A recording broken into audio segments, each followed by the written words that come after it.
Connor Bedard's a point per game through 3 games so far. We'll talk about some first NHL goals in this past week, including Marco Rossi, David Jiricek, and a lot more. And then we'll end things off with Jase Medical's son, who's eligible for the 2024 NHL Draft. All coming up on today's episode of Locked On NHL Prospects. You are Locked On NHL Prospects, part of the Locked On Podcast Network. Your team every day.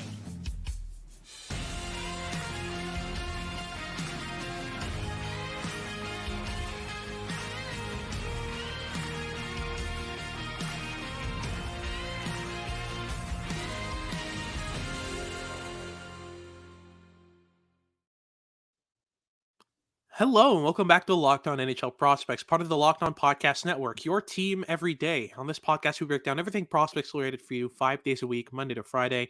I'm Hattie Kelikesh, joined by Sebastian High, and on today's episode, we'll be talking about Connor Bedard first and foremost, going a point per game so far through 3 games, and honestly just running the show in Chicago right now. We'll have a middle segment regarding some first NHL goals across the NHL, including Marco Rossi, David Jiricek, Thomas Bordeleau, a lot more. We'll get into that very soon. They'll end things off with a segment on a 2024 NHL draft eligible that's a bit special. And Tij Iginla, Jarome Iginla's son, he's been on fire to start the WHL season with Kelowna, and we'll kind of break down his game a bit and let you know what to expect on his side.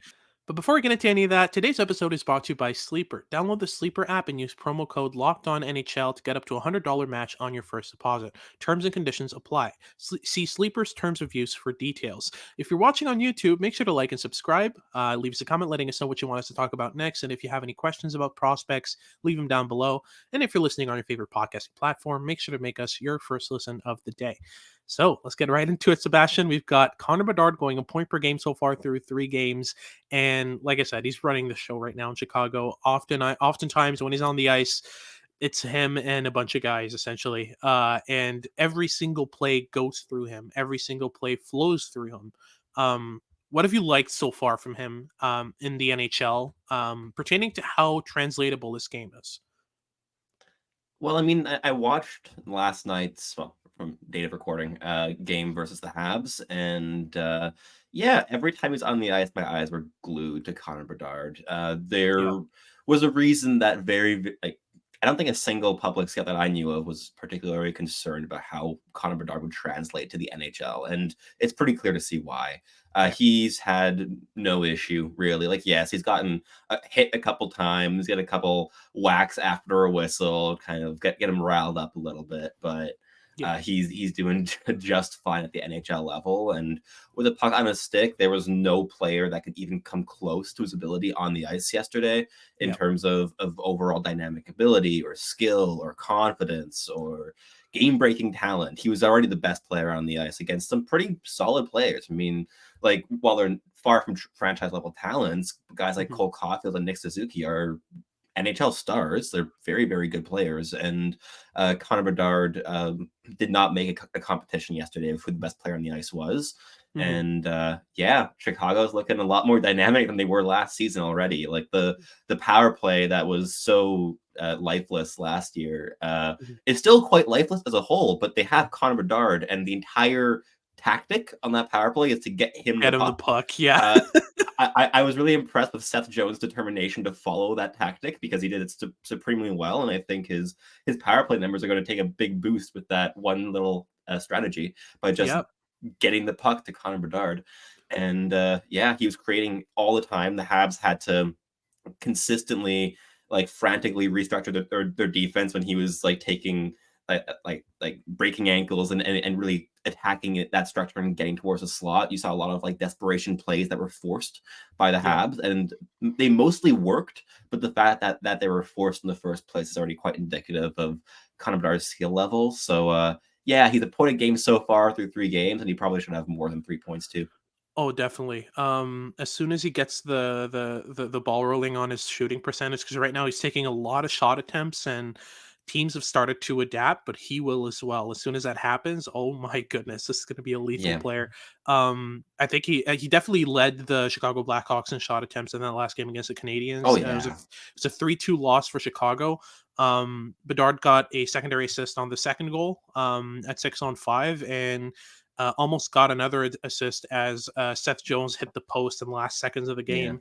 Um, And but he yeah, I mean, himself hit the post too, I believe. yeah, no, He it's had a it's post as well. Yeah. exactly. Yeah, I mean, he was really all over the place, but in a really good way. I mean, everything went and flowed through him, and it's so obvious how skillful he is. And I think that it's just a matter of time before we're talking about a Connor Bedard who's a top three, top five player in the NHL for sure. Oh, Um, for sure. he's definitely going to be competing one day with McDavid, based on what I've seen in the past 3 games, but also based on all we've seen from him in his draft year and the year before, and how dominating he's been at every stage he's been in since the beginning of Connor Bedard on the international stage. I mean, we're looking at a player who almost definitely is going to evolve into a fantastic, fantastic NHLer. But what I'm kind of adamant on in terms of what his production will be is that from the start of the year, I've always said that Bedard is almost definitely going to be a point per game player in his draft year. He has been so far, but it's a 3 game sample. Do you see that carrying on, or do you see him taking a dip? Because what we're seeing right now from him is some never before seen stuff. The last time we saw a player that just basically took a whole team in charge was essentially McDavid, right? You could argue maybe Matthews in his in his D+1, but that's a bit more marginal. I think with McDavid, even then in his rookie season, he missed half the year, so it's hard to make that argument too, based on just Yeah. pure man games played. Hmm. But yeah, I think with Bedard, like my preseason prediction was for him to get like 65 points in 70-ish games. Hmm. But yeah, I could see that shifting. Like Hmm. he could get 90 points in 82 games very, very conceivably. Like through 3 games, I have very, very little concern with the offensive abilities already being at the elite level in the NHL. With the defense, I mean, there were definitely a couple of flashes in the first couple of games of things that coaches are going to want to work on, like his non-existent back check on the Sean Monahan goal was a bit of an issue. When you don't even like break a sweat trying to chase after Sean Monahan of all players, who Connor Bedard probably could have caught up with on that break. Yeah. Uh, like definitely things to work on in terms of situations where he's used to giving up on plays that he can't really get by doing at the NHL level. Hmm. But those are smaller details. And I mean, look, Chicago's not going to make the playoffs this year. I don't think that conceding that 1 goal to Sean Monahan, which was the game-winning goal, to be fair, is going to really change much for the Blackhawks. But that was one play where I thought, like, okay, that's a bit of a rookie play for Bedard, but Hmm. that's going to get ironed out. He's not going to be a Selke winner at any point in his career, I don't think, but he's not going to be a non-existent back check versus one of the slower players in the league level. So I Yeah. definitely think there's still some growing room for Bedard in terms of like that off puck and defensive play, but offensively he's already elite and already commanding the ice with the puck on his stick, which is just so impressive. Absolutely. I mean, I'm looking forward to see kind of how it plays out for Bedard, but I'm still definitely 100% on the page of Bedard is the caliber of player who can score a point a game in his rookie year, which is an extremely occasional thing. I mean, Truly. unless we're talking about 2005 when both Ovechkin and Crosby came in the league and we're just like, this is our league now. Um, it's not the same kind of and it's not the same kind of NHL we had at that time. Those are 2 really exceptional players anyway. So we're talking about something that doesn't happen often, but I definitely think that Bedard can do that. That wraps things up for our first segment. Now we'll talk about some first NHL goals in around the NHL from this past week. Right after these messages here at Locked On NHL Prospects. Sidney Crosby scores a hat trick. Your team wins the Stanley Cup, and you can win 100 times your money by playing daily fantasy hockey on the Sleeper app. These are all possible scenarios if you join Sleeper to play daily fantasy hockey. As the official daily fantasy hockey app of Locked On NHL, Sleeper is our top choice for daily fantasy sports. With Sleeper, you can win 100 times your daily cash in daily fantasy hockey contests. With studs like Connor Bedard and Sidney Crosby and Connor McDavid in this league, it is more exciting than ever. And you can make it even more exciting by taking some guesses as to who will score, who will have an assist, just how many saves a certain player is going to have, and more. You can win 100 times payouts on Sleeper, so start paying attention now and get your picks right. Use promo code LOCKEDONNHL and you'll get up to $100 match on your first deposit. Terms and conditions apply. That's Locked On NHL. Sleeper's terms of use for details.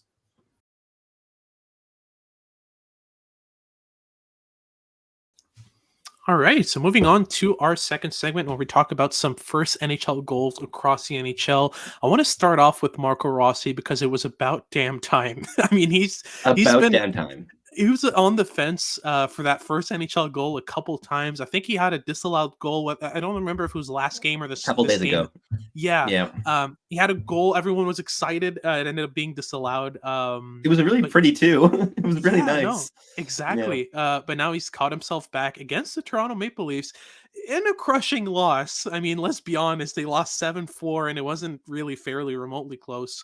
It was close going into the third. It was 4-3 going into the third. There was a semblance of closeness, and then the third period happened. Yeah, and then William Nylander and Austin Matthews happened.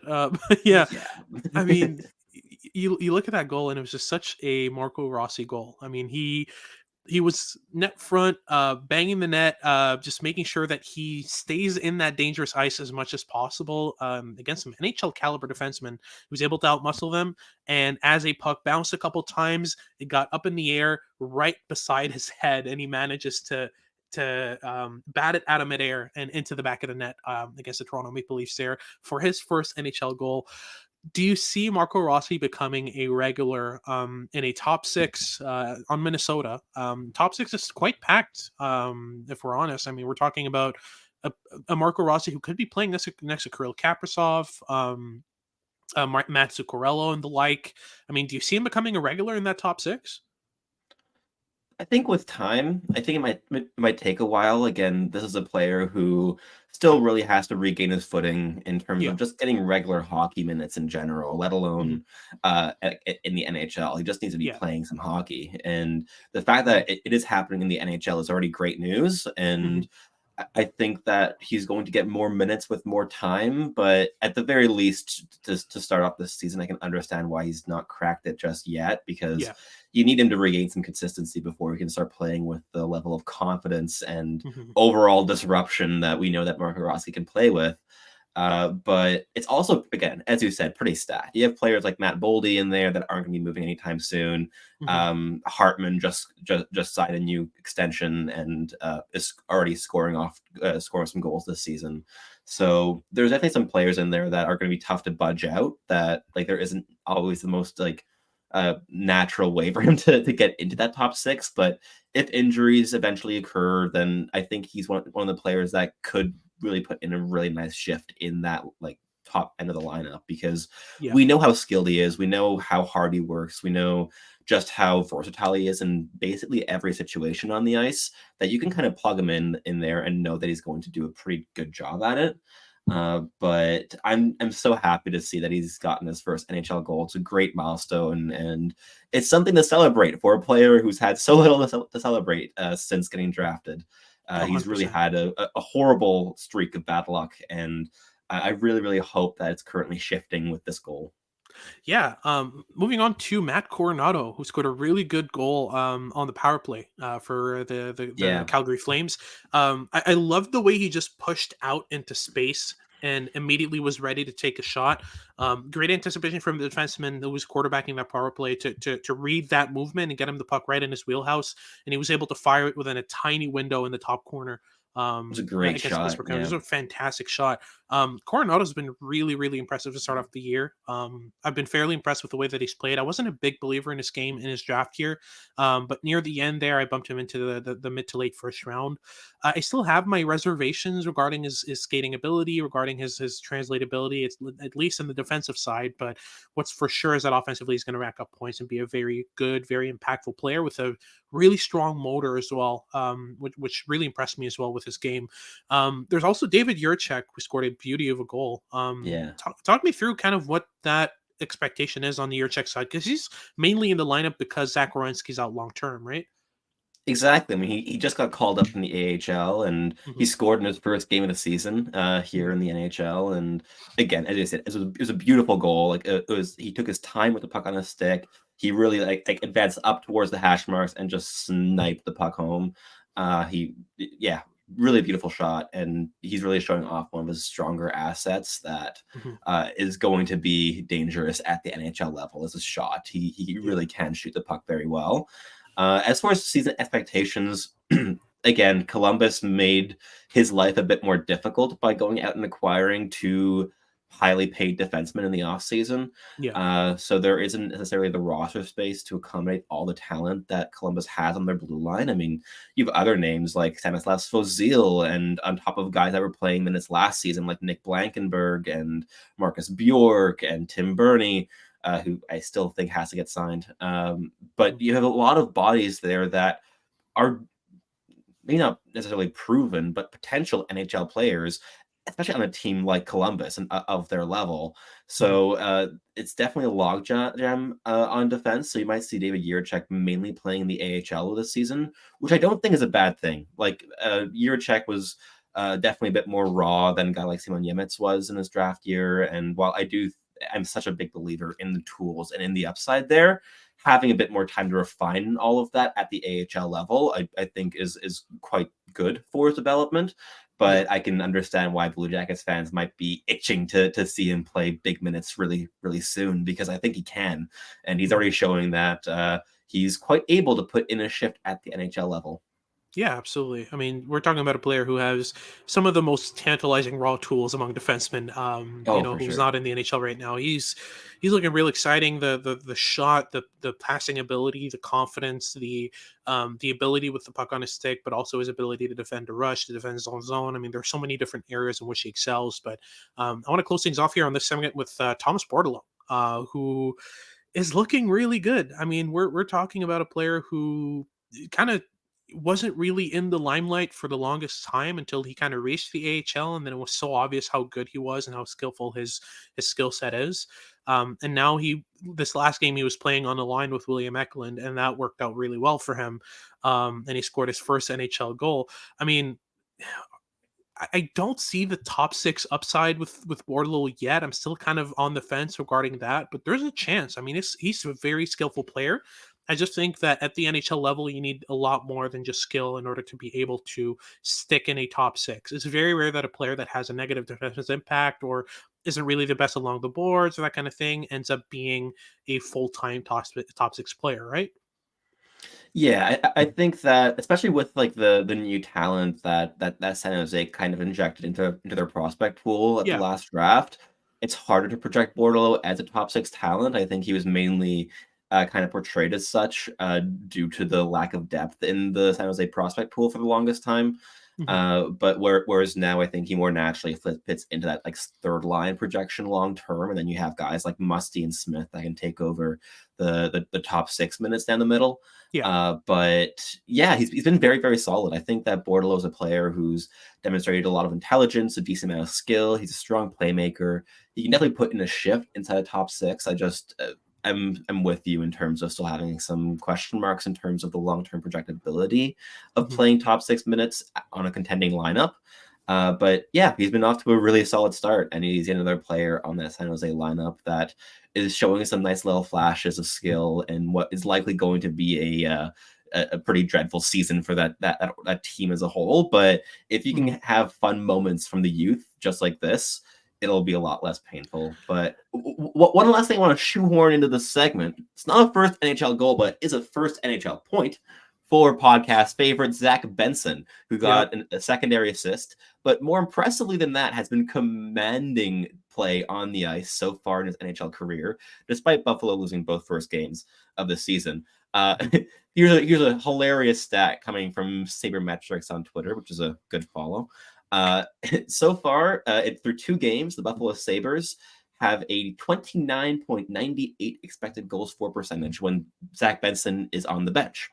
When Zach Benson is on the ice, that 29.9% jumps up to 67%, which is good.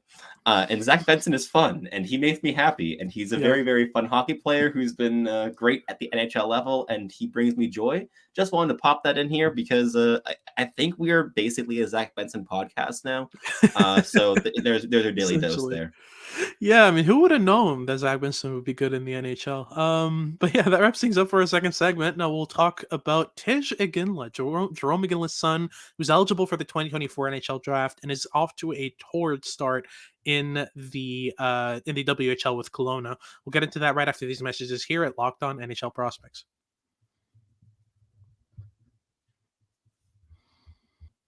Passion, drive, and patience. What brings home the winning trophy is also what keeps your ride or die alive. eBay Motors has everything you need to maintain your vehicle and level it up to peak performance. From superchargers, roof racks, exhaust kits, LED headlights, and far more. Whether you're into speed, power, or style, eBay Motors has got you covered. With over 122 million parts for your number one ride or die, you will always find exactly what you're looking for with eBay Motors. And with eBay Guaranteed Fit, your part is guaranteed to fit your ride every time or your money back. Because with eBay Motors, you're burning rubber, not cash. With all the parts you need at the prices that you want, it's easy to turn your car into the MVP and bring home that win. Keep your ride or die alive at ebaymotors.com. Eligible items only, exclusions apply. All right, so ending things off with our final segment here regarding Tij Iginla, Jarome Iginla's son, who is eligible for the 2024 NHL Draft. Some of you might feel old hearing that, but yeah, we've got the son of a Hall of Famer going into the 2024 NHL Draft and looking fairly good in this early season, right? I mean, he's off to a decent start in terms of point production. He's playing on a line with Andrew Cristall.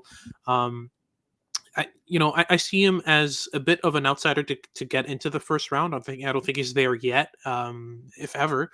But we're looking at a player who has great off puck instincts, a great shot, and everything he does off the puck is really solid, right? Oh, for sure. I mean, he's had a goal game through 8 games in the WHL so far. He has 11 points with that. And he's been playing a lot of hockey with Andrew Cristall in every situation. I've seen him playing with Andrew Cristall on the penalty kill of all situations, which is entertaining to say the least. Yep. But with all that game time with a player as elite of a playmaker and a play driver as Andrew Cristall is, at least at a WHL level, Mhm. Iginla's in a very, very good position this season. Whereas last year he was a kind of complementary depth piece on a dominant and stacked Seattle team. This year he is probably the secondary offensive piece on that lineup behind Andrew Cristall, and that's been quite clear to start off the season. This is a player whose biggest strengths are finding open space in the offensive zone. His off puck routes in the offensive zone, especially in transition, are really, really strong. He's very good at just driving the middle, at cutting in front of a defender, kind of creating space where there's very little space to be created, and kind of planting himself in there. And he has a very, very good catch and release shot. So he's been using that a ton with Andrew Cristall, who's such a capable playmaker and can find him in situations where, again, like can just get a very, very quick shot on goal. And they've been combining for a lot of points so far this season, where Iginla's creating rebounds and he's scoring, and Cristall's often kind of fetching those rebounds, and he's putting the puck into positions where Iginla can score quite easily. Which has been so nice to see, because Kelowna was a bit of a painful team to watch last year, where it was the Andrew Cristall and Caden Price show, who were two very, very skilled but also extremely inconsistent players last season. So Kelowna was always a team that was a bit of a struggle to watch, but it's a lot better this season so far, and Iginla's definitely a part of that. That said, I do think that he's still a bit limited in what he can do.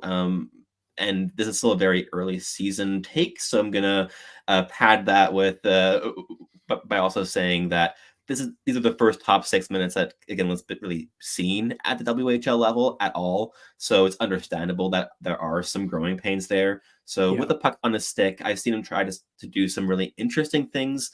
So he's trying to kind of layer lateral movement into his puck rushes with the puck on a stick, but he's not the most dynamic skater, so it's not always the most effective kind of tool that he has. He's a lot more effective kind of straight line and off puck as kind of in transition to kind of push defensives back and kind of allow Andrew Cristall to be that primary puck carrier. That said, there's definitely some growing room with the puck skills with the Iginla. I just don't think it's going to be a strength. Same can be said with the playmaking. He's had a couple nice passes, but he's a goal scorer first and foremost, which fits quite nicely in this line where Andrew Cristall is kind of more of that primary playmaker, and they complement each other quite well. But I'm kind of with you, Hattie. As of right now, I'm not really seeing a player that screams first round.